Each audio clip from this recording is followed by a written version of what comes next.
Did you miss us?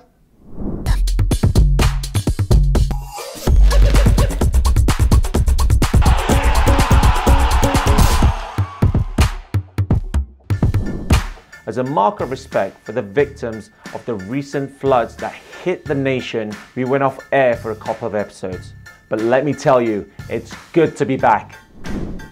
The past weekend belonged to Manchester City. They won and their nearest supposed challengers dropped further behind. But Liverpool and Chelsea, to an extent, had an opportunity to stay close to the champions with a win. But they both missed the chance, and Liverpool in particular will be kicking themselves as they let a 2-goal lead slip at Stamford Bridge. Was that is the league title done and dusted? Let's ask our fans. City have a 10-point lead at the top. Do you think they're champions in the waiting, or do you think we can expect more twists? Well, I don't think it's definitely over yet. We're still halfway through. I think if you watched the City-Arsenal game, they weren't great. They got lucky because Arsenal were very stupid once again with their red cards, as they have been doing all season. If they just played it a bit more safe, I think they would have dropped 3 points. City haven't got a recognised striker as well. I think there's definitely hope. But right now, on paper, it looks like they are going to run away with it. But as a Chelsea fan, and as you two, I'm sure diehard Liverpool fans would say, got to have a little bit of faith, you know? Personally, I don't think so. Because the gap is big, right? So, like, everyone knows that Man City won't be dropping points easily. And and I guess that what we can do now is just hope that they will drop points. That's all we can do. Were you happy with the point considering Chelsea with 2-0 down? And do you think they could have nicked all 3 points? Oh, in the first half, it was like I was watching a dream. It was amazing, beautiful football from Chelsea. I couldn't believe we conceded that goal. I think Mane shouldn't have been on the pitch. But then again, if it was a Chelsea player, maybe I would say differently. But, you know, it's a shame to drop those points considering we played better, in my opinion. But at the same time, at least, I think if we were winning 2-0 and then we conceded 2 late goals, I would be more annoyed.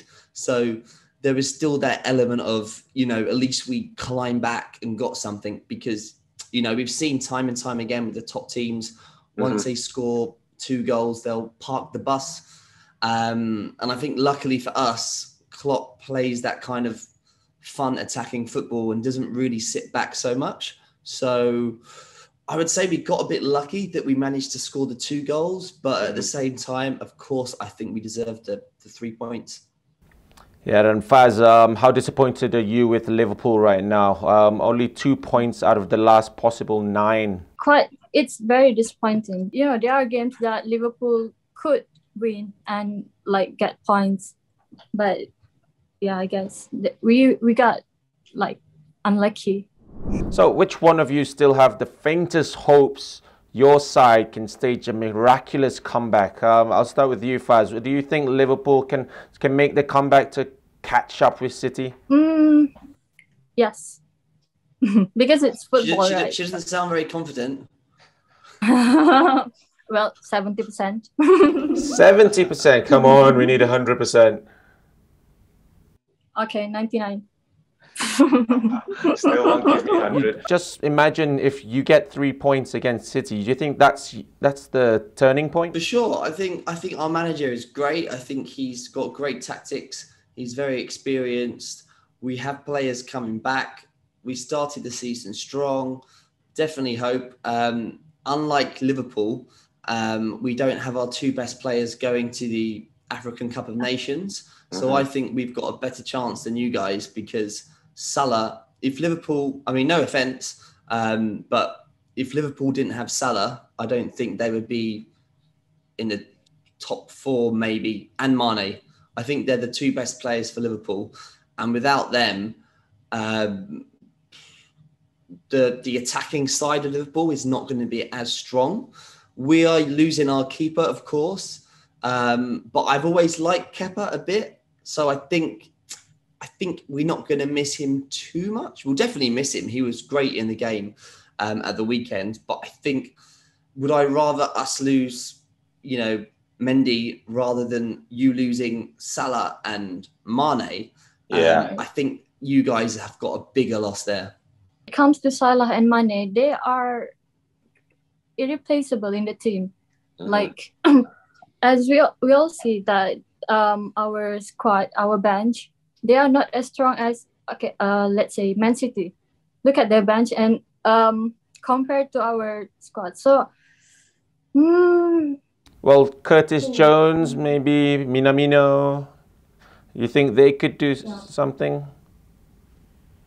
We also have Harvey Elliott coming back from injury. You didn't mention Origi. Do you guys not think he's a starter, or do you think he's like a bench warmer? He's more like not a starter for me. Impact sub. Yeah, but Guy does miracles. So yeah, I don't think he's a starter, but yeah. Yeah, I think Origi, we needed him against Chelsea the other day. Maybe he comes on in the 90th minute, scores in the 94th. That's a typical Origi goal. Yeah, but typical Origi goal. Who's going to go the furthest in the Champions League? City, Chelsea or Liverpool? And give us one word, honest answer. One word, Chelsea. Chelsea. Okay, Faz, what about you? Liverpool. All right, very nice. I say Liverpool too. So, oh, you would say Liverpool, would you? I wonder why that would be. What is that? What jersey you got on there? Is that a? Oh yeah, Liverpool jersey. Who's going to get fourth now then? There's 3 London teams involved, but Spurs have been really good under Antonio Conte's arrival. Do you see them finishing above Arsenal or West Ham? I love how you didn't even mention Manchester United. Yeah, I think with the loss against Wolves, we don't have to mention them. Yeah, we don't. And I think, the new manager came in and everybody thought they were going to do great, but he's just been as bad as Solskjaer, to be honest. Or I hope no Manchester United fans watch this. But United, I think the team's a mess. I think if you look at Spurs' team compared to United's team, United had the better players, but Conte is just an absolute legend. He's such a great manager. And what he's done with those players, with the injuries they've had as well, is pretty remarkable. But then Kane's finding his confidence as well, Kane. Yeah, Kane's finding his confidence. I think we have to give Arteta some credit as well. I was really ripping into him at the start of the season, but they played great against City. Of course, a bit stupid with the red cards, but he's got a really young, hungry team who are only going to get better. So I don't know. It's that's why I love the Premier League, because it's so unpredictable. You have about 7 teams that can make the top 4. I think before, like a few years ago, that's why it was called the top 4, because there was only 4 teams. But West Ham looked good. United, they're not going to come back. But I would say Arsenal. Arsenal top 4. Faz, what about you? There's Arsenal, West Ham, Spurs. Will give Man United an outside chance. I would go for Arsenal. There we have it from both our fans. Chelsea fan Mark O'Dea still thinks they can catch City with a win against them in the next game. But Faz, with Salah and Mane going to the African Nations Cup, thinks Liverpool will have a tougher job. It's the FA Cup weekend, so we'll be taking a short break, but when we return, we have 2 blockbuster matches to make up for it. The North London Derby and Chelsea versus Man City at the Etihad. If City lose, the title race will take another turn for sure. Are you as excited as we are? Continue to engage with your Football Mad tribe on FMT's social media platforms if you want to appear on What's Kickin. We want to hear your opinions because this is the place to air them. I'm Syed Adney and we'll see you again on the next episode.